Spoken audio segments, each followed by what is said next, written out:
L'une des conséquences directes, c'est l'augmentation de la dette, puisqu'on considère que Vesoul est une ville surendettée, puisqu'il vous faudrait 14 années pour vous désendetter. Est-ce que Vesoul est une ville qui vit au-dessus de ses moyens ?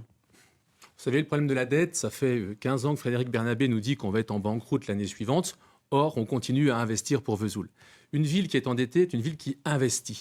Effectivement, entre 2000 et 2010, nous avons beaucoup investi avec Alain Joyandet, et je l'assume.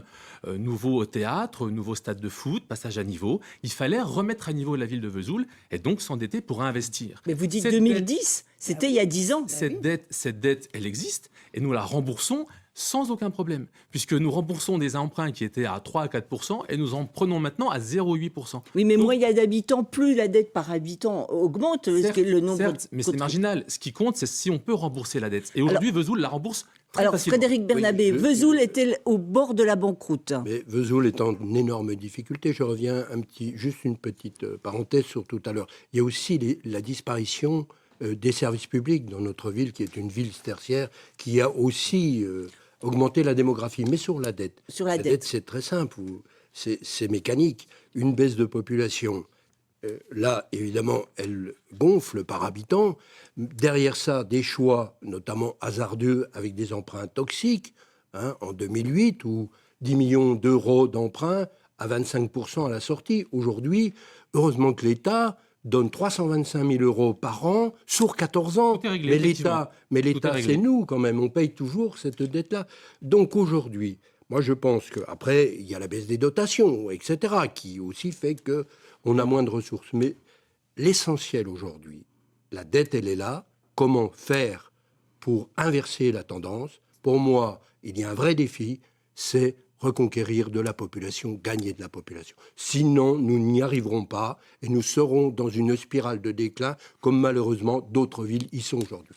Alors sur les finances et sur comment faire venir de la population à Vesoul. J'ai déjà un peu répondu sur comment faire venir de la population. Sur les finances, je rappelle que nous sommes la 31e ville la plus endettée de France. Dette qui ne baisse pas du tout, contrairement à ce que vous dites. Elle ne baisse pas puisque nous remboursons tous les ans, toujours sur les 15 ans. Et réemprunter, même à un taux très faible, pour encore rembourser cette dette, c'est être surendetté, ça le prouve bien. Alors, moi, je dis qu'il y a des économies à faire. On nous demande à tous de faire des économies.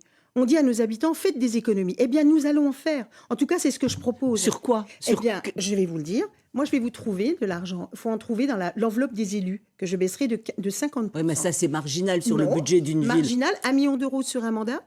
Vous pouvez faire 1 million d'économies si vous baissez...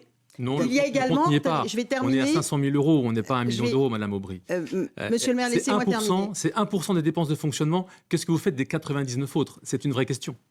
Bon, en tout cas, vous n'avez pas trouvé la solution jusque-là. Ce que je propose également, c'est dans les économies à effectuer, eh bien, c'est de poursuivre ces économies sur tout simplement les frais de fonctionnement. Pas de cabinet pour le maire. Moi, je ne suis pas là pour qu'on me fasse briller. Moi, je suis là pour faire briller ma ville, figurez-vous. Et un cabinet qui coûte cher, ça peut aller jusqu'à 3 millions d'euros sur le mandat. Je vous trouve 4 millions en 2 minutes. Je pense qu'il faut un peu se pencher sur le fonctionnement général de la ville. Et c'est là, je crois, qu'il y a des vraies économies à réaliser. Maintenant, je suis d'accord avec Frédéric Bernabé, la population doit revenir. J'ai répondu comment faire pour faire venir cette population à Vesoul. Mais en tout cas, ce qui est embêtant quand même dans cette dette, c'est que l'investissement est faible. Une ville qui investit est une ville, moi qu'on soit endetté, dont acte. Mais une ville qui investit, ça se voit. Vous avez des grues, ça bouge. Chez nous, ça ne bouge pas et l'investissement est à minima. Alors, j'ai l'impression qu'on ne vit pas dans la même ville. On parle de grues, oui, des grues, il y en a eu. Des logements construits en centre-ville, il y en a eu. Je pense au foyer Aubry, 42 logements construits entre le Elsace-Lorraine et la rue de l'Aigle Noir. L'ancien site de l'hôpital, près de 150 logements sont sortis de terre il y a quelques mois seulement. Donc j'ai l'impression, quand j'entends mes collègues, qu'on ne vit pas dans la même ville.